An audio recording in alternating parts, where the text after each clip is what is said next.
Yo, what is up guys? Delboy here. So one of the best fights of the year is fast approaching. It goes down on the 27th of July, takes place at the College Park Center in Arlington, Texas, and it's a super lightweight unification between WBC champion Jose Ramirez and WBO champion Maurice. First and foremost, I've got to say, I really am looking forward to this fight. I believe there will be fireworks, it should be entertaining, and a new unified super lightweight champion will be crowned. What's not to like as a boxing fan? Unfortunately, this fight really is going under the radar, but I've got to say, I think it's tremendous. One of the best fights of the year, 100%. Great fight, support it, watch it. These are the fights as boxing fans we should be calling for. Unifications between unbeaten guys in or around their primes. That's what we should want. That's what it's all about as far as I'm concerned. The best fight the best, unification fights, fights that really matter. But let's get into it. Let's talk about both guys, their records and their basic attributes or stats. We will start with Jose Ramirez, the WBC champion. So he has a record of 24-0, 16 of those 24 wins coming by way of knockout. The WBO champion, Maurice has a record of 26 wins, 0 defeats, 3 draws, 17 of those 26 wins coming by way of knockout.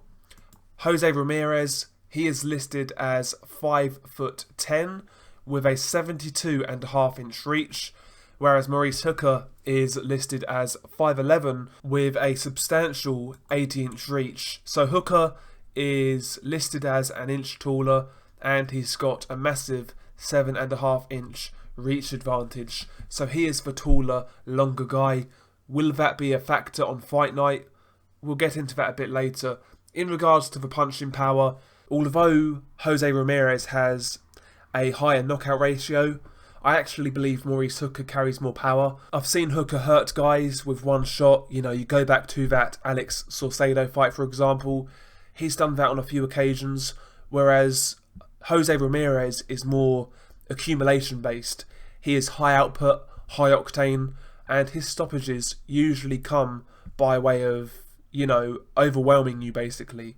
Whereas I think Hooker carries more one-punch power. Neither guy is a massive puncher, but both guys have respectable power. But I do believe Hooker hits a bit harder.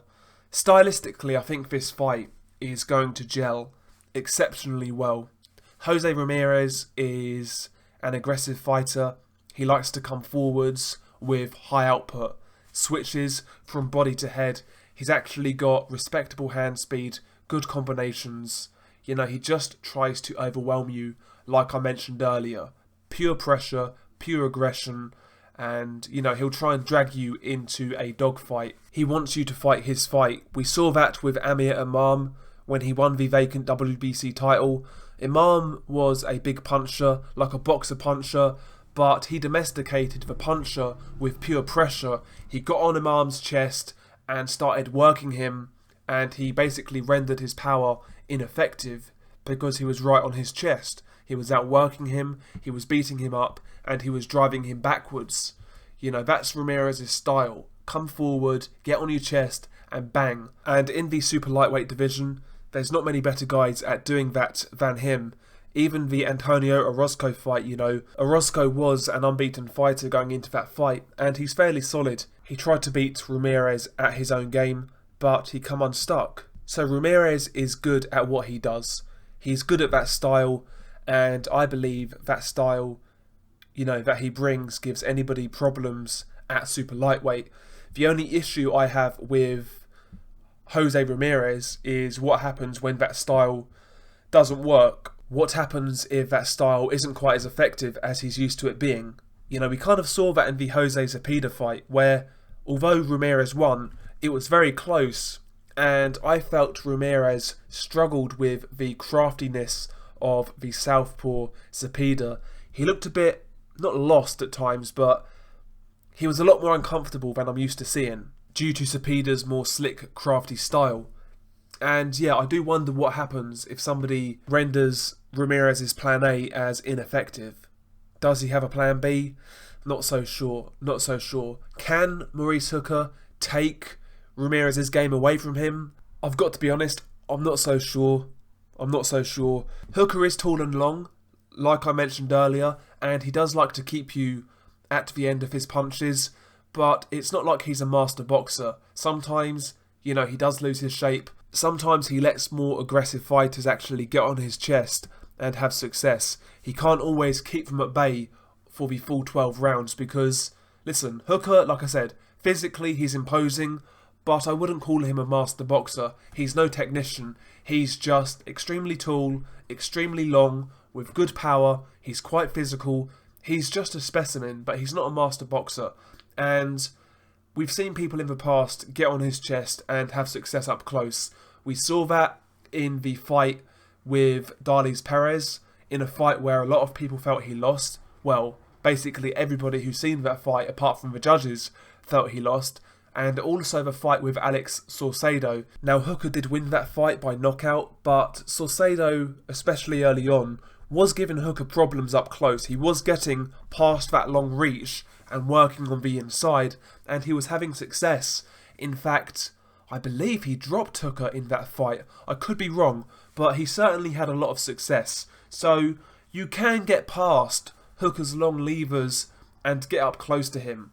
So I fully expect Ramirez to do so. Ramirez, for me, he's better than Ramirez. He's better than Alex Saucedo. If those guys had the success they had, I expect Ramirez to have similar success, if not more, And it's not to say Hooker hasn't improved since then, because Hooker has improved tremendously, especially since the Ramirez fight, but he's no master boxer. He's no slickster. And if Ramirez gets to the inside, I fully expect Ramirez to get the better of it. Don't get me wrong, Hooker is still physical on the inside. He's strong, he can tie you up, and he can bang himself on the inside. He's got some nice crafty uppercuts, and he can generate power on the inside. But, if it comes to that type of fight, I fully favour Ramirez. The question for me really is, can Ramirez take Hooker's power? That's the question, because if he can, I fully expect him to get on the inside and work, and maybe outpoint Maurice Hooker. If he can't take that power off Hooker, obviously there's a chance he gets knocked out and stopped, but maybe that will deter him from trying to get on the inside. Maybe Hooker then can keep it on the outside for longer periods of time and pick up rounds and maybe win a decision himself. I've got to say, I'm hedging my bets on the fact that Ramirez has a good chin. He showed that so far in his career. He took some very big shots off Amir Imam, and don't get it twisted, Amir Imam, he was very hyped at one stage. He never really developed into the fighter we expected, but the guy can punch, he really can, and Ramirez took his power fairly comfortably, to be honest with you. And I've got to say, Hooker's a far better fighter than Amir Imam. His career's proved that. But in terms of one-punch power, I don't think Hooker hits as hard as Imam, I've got to say. I do believe Imam is a big puncher, genuinely. So, listen, this fight is extremely hard to call. I like both guys. I think both guys have improved dramatically since I first saw them fight. I saw Hooker a little while back, and I've got to confess, I really wasn't impressed when I first saw this guy fight. I first saw Hooker back in, I want to say 2015. I think he fought Maduma. I think that was 2015. And I've got to say, I really wasn't impressed with Hooker that night. I think that fight was actually a draw. And then I obviously saw his fight with Perez, again a draw. That was a bad decision. Wasn't impressed. But since then, the guy's come on a long way. He's really improved. And as for Ramirez, I saw this guy, I want to say back in late 2015, maybe mid-2015. I think he fought Johnny Garcia. Again, he looked okay, but nothing special. Both guys have really improved since I first seen them. I like both guys. I like what they represent. I like what they bring to the table. But, I've got to be honest, I am favouring a Jose Ramirez decision, but I'm not confident. I'm not confident at all. That's just my opinion. Share your thoughts below. This is a tremendous fight. I encourage everybody to support it in whatever way they can. It's a great fight. These are the fights we should really be asking for as boxing fans. Credit to Jose Ramirez and Maurice for getting this on. Peace.